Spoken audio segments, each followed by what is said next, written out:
Welcome to yet another episode of Umair Khan's podcast, video cast, if I were to say. And I wanted to follow up my previous two conversations with you folks with a meeting that I've been wanting to have with this gentleman who happens to be one of the first few individuals I met when I came to Texas. And I've told this to him, and I'm going to say this again, that one of the most fine individuals I have had the honor of playing with, knowing, and having the acquaintance with. So, without any further ado, my guest today, Mujeeb Khalil. For me, he's Mujeeb Bhai, so I'm going to go with Mujeeb Bhai. Assalamu alaikum, Mujeeb Bhai. How are you? Walaikum salam rahmatullahi wa barakatuh. How are you, Marwai? Alhamdulillah, Alhamdulillah. Thank you for the time. Or I would like to have you give us a brief introduction for those who do not know you, but which I'm sure a lot of people now do in Dallas Fort Worth Metroplex. But I would still want you to give us a brief introduction as to who's Mujeeb Khalil, and we'll take it from there, please. Well, thank you very much. Mujeeb Kazi is my name that I go by our community. So I started joining several charitable organizations, including forming one of our very own by the name of Crescent Foundations, and then start raising voice for the human rights violations in and around the world. And since then, I've been an activist, basically, uh, other than your personal life. Uh, I am an entrepreneur and a businessman. Have been in business for over 22 years. Have several business on the portfolio, but my main passion has been to serving the communities locally and internationally, and that's what I've been passionate about, and that's what people know me for. So, very brief introduction, but this is basically what it is. I did my master's actually in from UT Arlington back in the days. It's been almost in 15 years. After finishing up my bachelor's, I did my MBA. But I was already in business before having to acquire the degree. Uh, we do have our own cricket club because I'm a passionate sportsman. Right. Love to play sport. We have our own cricket club almost 12 years by now. The rest, you know it well. Yeah, yeah, and so let's get right into it. You had briefly had an event in Keller, the walk that we had, and I'd like to start with that. How did that go? How was the response, and how did the community respond in terms of making it peaceful? Also, Well, we were very fortunate to have that many people pull up. Actually, it was the protest was organized by uh, ex-students, high school students of Keller School District, okay, and they started preparation for about a week ago. And surprisingly, we were all surprised that, according to the police department, Keller Police Department, there were about 3,000 plus people showed up. That was something of unprecedented. No one has witnessed that before in City of Keller. So that was very pleasing and very encouraging to see people standing up for the right cause. I mean, this is what make our country great is that when it comes down to serving justice to all and having peace, justice, and liberty for all, that's where everyone comes out and becomes the one voice. That was very encouraging, very pleasing. We had people from all walks of life, social activists, religious organizations, politicians. It was even the organizers when they told us that they initially applied for the permit, hmm, anticipating maybe 30, 40 people the most. wow, And it was just blown away. And the Keller community actually deserves all the applause and the credit for them showing up and showing the spirit and standing up for the just and right. That was amazing. That was right. absolutely. And bring a valid point, and it goes back to the leadership also, the folks who are leading the whole thing. Now, you've been in this country for a while, way longer than I have been, and you have seen that evolution, social evolution. in terms of different ethnicities. You coming here, getting familiarized with the community and the society, and then how do you see it moving from when you came, this whole thing with racism, I'm going to call it out. Unfortunately, that is a problem that still does exist. We cannot root it out. uh, the number of people are not much, but because unfortunately, when something bad does happen, that gets the limelight. And there are so many good things that are happening in our country, but those good things don't get that much of an attention. But it was an horrific incident. It was terrible. We all condemn it, and the people of all conscience condemn it. And you have seen the wave of protest, a global movement now, because the injustice and brutality is completely unacceptable, especially in the country that we live in, that upholds the rule of law, that is known in the global stage as a leader who follows the uh, rights for everyone, every individual, irrespective of their race, ethnicity, religious background, and what have you. That's what this country stands for. These are the founding values of this country. And every single time when you see somebody trying to mess up with those values, people are going to rise up. People are going to speak out. People are not going to let those people hijack the values that our country stands for. Right. And yes, going back to even 2017, when there was that Muslim ban enacted, there were people from all religions and all communities who were protesting, even at the Dallas Fort Worth airport. I remember it wasn't just Muslims, it was Christians, it was Catholics, it was Hindus, it was everyone from all walks of life. As you said, that's what makes this country great, despite everything that's going on right now. Oh, yes, absolutely. If you remember at the airport, when the people who were coming in and they were being detained, you probably saw the political leaders, even the mayor of Dallas was at the airport, the police officers, and religious organization. And I do remember people spending day and night at the airport, making sure that they would not leave the airport until the last person detained was taken out, because you cannot broad brush and get everybody uh, uh, be labeled with the same narrative, what one person mistake or this one individual's blunders. You cannot broad brush it at the entire community. So people of conscience and people who stand up for the values and the rights of the countries, they have been active. Right. So looking from the outside, a brown man who has established a successful business, how does and I say this intentionally, how does a brown successful businessman looking from the outside lead community into establishing that comfort level with different communities, from how you have been able to do that? And this I'm asking before you even thought of coming into this public office dimension. Well, uh, when we came, obviously, primarily everyone who comes to this country comes for the economical reasons, and they all want to achieve the American dreams. And we all came to pursuit of happiness and pursuit of our dreams. After being, after having achieved that, I realized that a country that has been so kind, people who have been so nice with us, what would be our contribution? As you can see, the people serving in every walk of life, including take a medical field, for example, our doctors, our nurses are out there.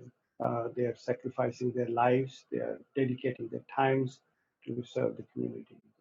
You will see our security services. So they are all there serving us. So the area that I felt that we were behind on was the public service. Public service is something that needs to be uh, taken seriously. Generally, people try to go to the public office when they are retired, when they're done doing their businesses or achieving their life goals. I presented myself at an early age because I want to genuinely contribute back to the community, to serve the community that I represent. I want to be dedicating my time and energies and the experience that I have in business to make sure that our city thrives, our city gets the best of the best. Not that when I'm retired and then I go out there and because I have nothing else to do and then I'll go and serve at the public law. I want to make sure that I give the best when I have it. Right. So when and you've been a great individual. I can attest to that from my personal experience with you, and I've seen you in terms of how you coordinate your work stuff, even when you were on the sidelines on the cricket field.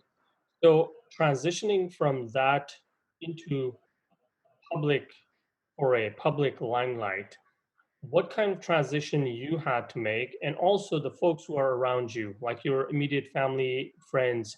Um, has there been any specific transition or change you had to make? Well, you see, when you run for the public office, the time is the biggest investment that you will have to make. The family has to be made aware of that the time that was dedicated for them otherwise portion of it will be dedicated towards the public service. And I'm very grateful for that. I had a full support of the family honoring me to go and pursue this ambition and serve the community because serving community has been the passion that I think it's part of my DNA. Even if I am not at work, you will find me doing something for the community, social work, or whatever it is. So I just had to serve the community, serve the city that I live in. And time is the biggest sacrifice that has to be made. And I'm grateful that the family was on board on this one. And they're very well aware of it that there would be a time that I will be dedicating my most of the day serving the community, but they will join my hands to be a part of this as a team rather than sitting on the sideline. Another aspect of it, on a personal level, have there been any kind of changes in how you behave and how you um, work with individuals on a daily level, daily scale? Have there been any changes that you've had to make, or have you seen that you may have to make uh, coming from business into, I want to say, politics, which sometimes does compromise the integrity of individuals also. And that's why I wanted to ask you this question. Have you had to make any such compromises? I don't make any compromisings on my principles or on my lifestyle or to represent myself who I am. There are absolutely. I just want to be transparent and present myself as is. My record in the public service is the one that speaks for itself. I did not have to make any changes to my behavior or anything of that sense. I want to be, open, transparent, and present myself to the community to accept me as is, and then move forward. So the once I am elected and once I am in the office, and then obviously the time consumption will definitely my first priority would be to represent the people of city that I represent Right. and make sure that they become my top priority. So everything else will become secondary, obviously, because that's who I am committing to. So Absolutely. that change of committing my time and energy to serve the city will probably take place once I'm in the office. Before that, it's just life as usual. Right. Okay. And so I have to ask this, and this is from a Pakistani perspective, and looking at the level of engagement our community has and what I've seen has had over the course of years. How has that been from where you see it? We're in the same metroplex, but we're still about 50 to 60 minutes apart. So, how has the engagement level been when we talk about local politics from especially Pakistani community? Well, the good thing is that people are now rising up. People have started to feel the need of it. They want to be represented, making sure that their voice is heard. And I can see. I think we have about four or five. candidates running for the office from Dallas Fort Worth, and there have been several of them who have been, pursuing this dream even before that. We know very many of them. The proportionate to our community, obviously, the representation at the public office is not such. But now that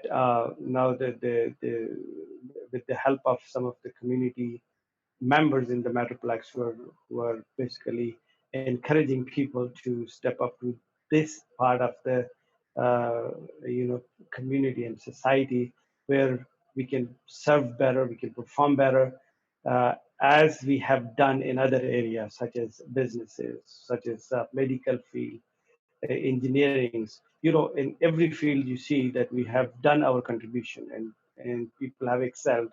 We have doctors, engineers, scientists, professors, businessmen, entrepreneurs in every level of field. But this is something that was missing, and now the people are um, diving into it, and it's very encouraging. Right. So I want to share an observation, and I want your comment on that too. Is that now in last year or so, I have seen more Pakistanis wanting to become part of this process because more and more folks are actually stepping up to the plate where they want to become part of the system in terms of public office holders. To what extent that has driven that contribution from such as myself as a normal Dallas Fort Worth individual who sees five people running for public office as opposed to one 5 years ago. I think the interest and the intensity is going up, and I see more people are showing interest in it. And we have to realize this: serving in the public arena is it's not an easy job. The biggest sacrifice you make is your time, your family time, and then are you going to serve justice to your uh, office that you are pursuing? That's the biggest challenge. So not everyone can do that, but our community have realized this now that if you want your voice to be heard, if you want you to have an impact in the decision making, you need to be part of that decision making. You cannot sit in the side. And someone beautifully said, I forgot the name of the one individual who started, the Democratic and other parties caucuses in the area. The democracy in this country, if you are not part of the platter, you will be in the menu. So if you want to be part of the platter, then you need to step up to the plate. Otherwise, you will always be in the menu. So the interest of the people serving in the public arena is very encouraging, and I'm very pleased to see that happening. Uh, we have one candidate running in South Lake, Euless, Frisco, obviously several of them in Dallas and other cities. And Irving obviously has been the lead on this one, the Arlington and Fort Worth. So the people who are stepping up to the plate, and it's very encouraging. I think slowly but gradually people are seeing that the importance of being in the service arena is very important to serve the community in the while in the public office. Right. So I want to ask you is as a group of leaders who are up for local elections, what can the group of leaders do to motivate turnout from a perspective of Pakistani community also, where we come out to vote? Because I have seen a lot of folks, even in my immediate circle, they only go or vote once every 4 years, only for presidential.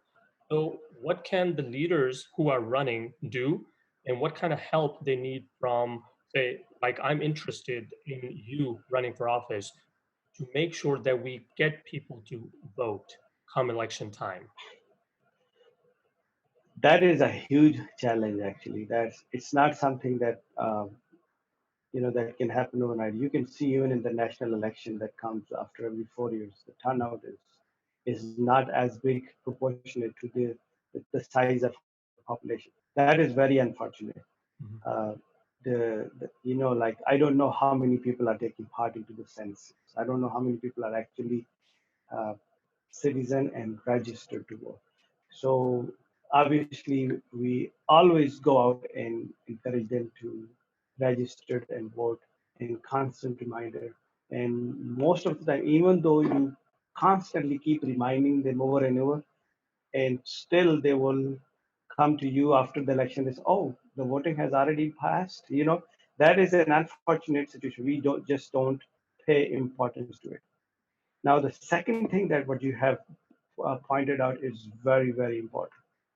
Our our entire interest is, we should vote only in presidential election when it comes after 4 years. What about the local elections? There you go. People do not realize that the people who make decision locally, they impact your life. For example, take this police brutality, for example. Yeah. The people in the office, the people who are in the council, uh, they are the one who will be appointing the police chief, and the police chief will in terms will be displaying the mindset of the council that is out there. So you understand, so how important it is. Similarly, not just the local election, take it for example, school election. Your school board will be making the decisions for the future of your children. So if you are not there to give them suggestions, if you're not there to give them your ideas, and you're not there to contribute, and then worst thing will happen is down the road, if something goes against you, all you will be doing is standing outside picketing and blaming and complaining. When Right. it was time for you to put the right person at the right place, you completely forgot about it. And it's very, I think it's a very, one of the most important civic duty of every individual is to make sure that they go out and cast the vote. And in order for them to cast the vote, they need to register first. You've been citizen for so many years, you haven't even registered to vote. So a coordinated effort is required. It's a tough job, but all we can do is to have a coordinated effort. Your biggest contribution would be to encourage people to go out there and register in your capacity, one person at a time. So that if the entire community take the responsibility of having people go out there and vote and encourage them to have others to vote, I think the goal can be accomplished. Right. But it's a tough challenge because this is the last thing on the plate for people to give any priority to it. Right. So let me turn our attention to a very important segment, and that is those second generation Americans, especially Pakistani Americans or Desi Americans, who should be brought into this process. Um, how have you seen their participation from, as much as you've been on the campaign trail and involved in local politics? And how do you see that increasing? Well, the interest of the public, especially the young generation, is virtually non-existing. I'm very sad to report you that, because in a very few people, I would say maybe one or two people showed interest, and rest of them was absolutely they have other goals to achieve. But this was the last thing in their to-do list, basically.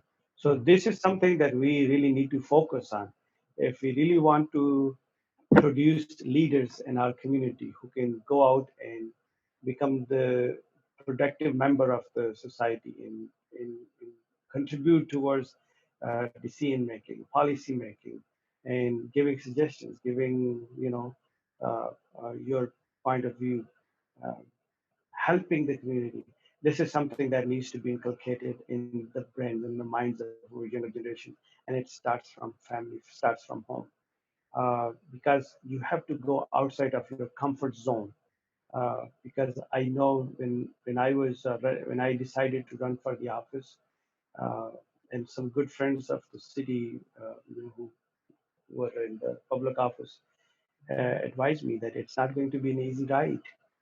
It's Right. not going to be near. People will bash you out. People will, throw filth at you and all of that.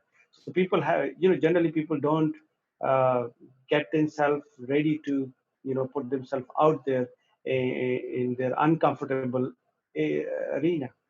But you have to face it. You have to take it. If you cannot face the challenge, you're not a leader. So you have to face the challenge, and you have to stay upright. Don't give up on your values. Don't give up on your morality. If somebody wants to, you know, uh, go below the belt, you just move on. You just ignore and pass on. You just don't want to drop yourself to that level.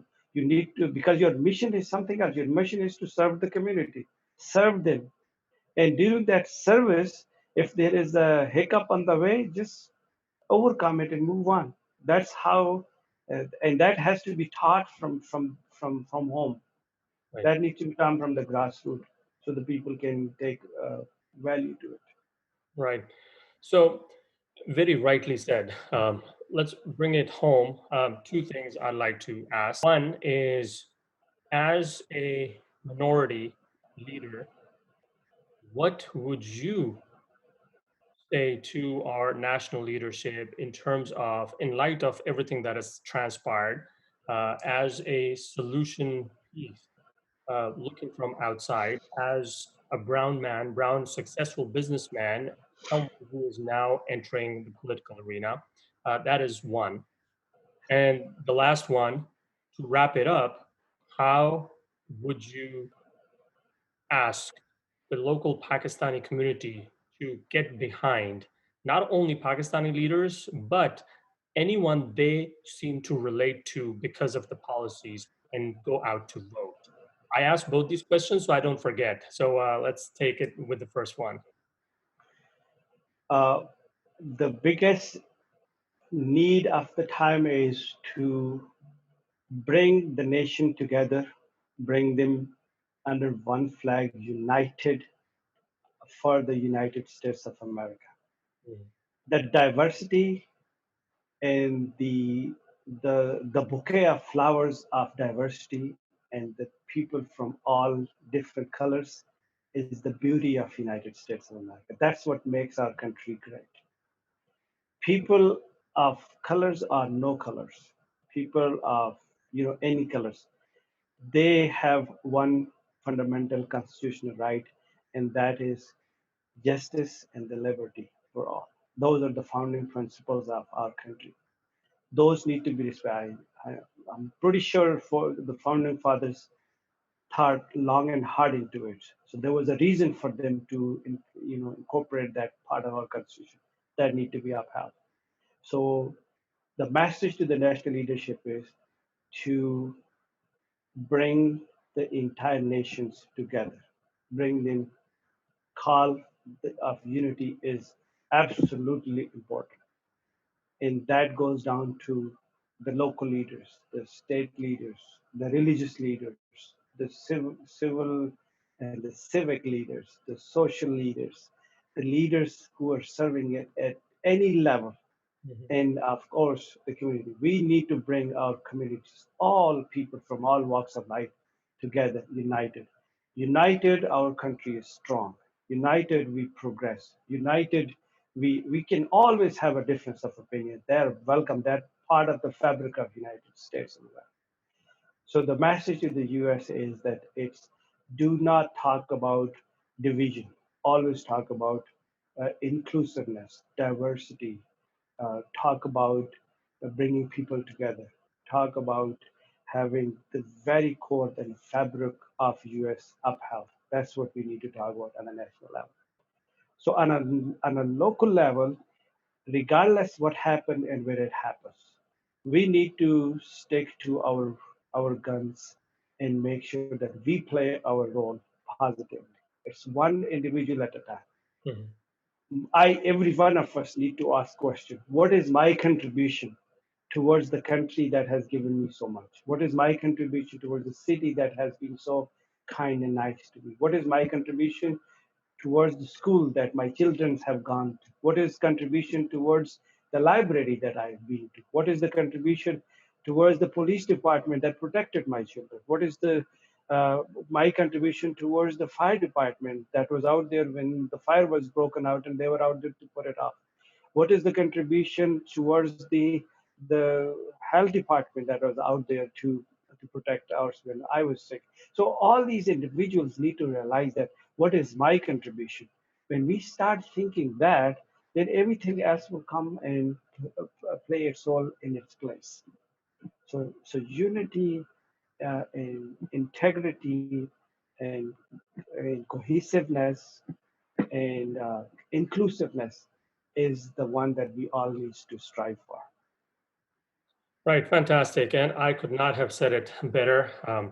Thank you, Mujeeb Bhai. And it's always a pleasure speaking with you. And I always learn so much from any time you speak, be it a cricket ground, be it an event, a business event on a local scale, or like this. So I really appreciate you taking the time to speak with me because I intend on following up on this as we move closer to the elections because I genuinely believe that you are a leader by virtue of personality, not by virtue of a title. And there are only very few individuals who can claim that, and you don't even claim that. So kudos to you. Thank you very much for everything you have done up until now, and best of luck for everything you do in the future. And I shall speak with you again. Thank you so much for having me, and I really appreciate what you're doing for the community at Thank, large. Thanks. Thank thank you. you. Allah Hafiz. All right. Viewers, this was Mujeeb Bhai for me, Mujeeb Bhai, and I'm going to wrap this up. I'm not going to add anything to what Mujeeb Bhai said. The need of the hour is unity. The need of the hour is being together, cohesiveness. At the end of the day, I can agree or disagree with you, but as long as we do that in a civil manner, that is what will take this country forward, our communities forward, our children's lives forward, because of which we came here. We left our homes to make this our adopted home. So let's take care of this adopted home so that our homeland can be proud of us. Let's take care of both in what we do, in what we say, and how we say. With that, keep watching, and I will see you guys next time. Thank you.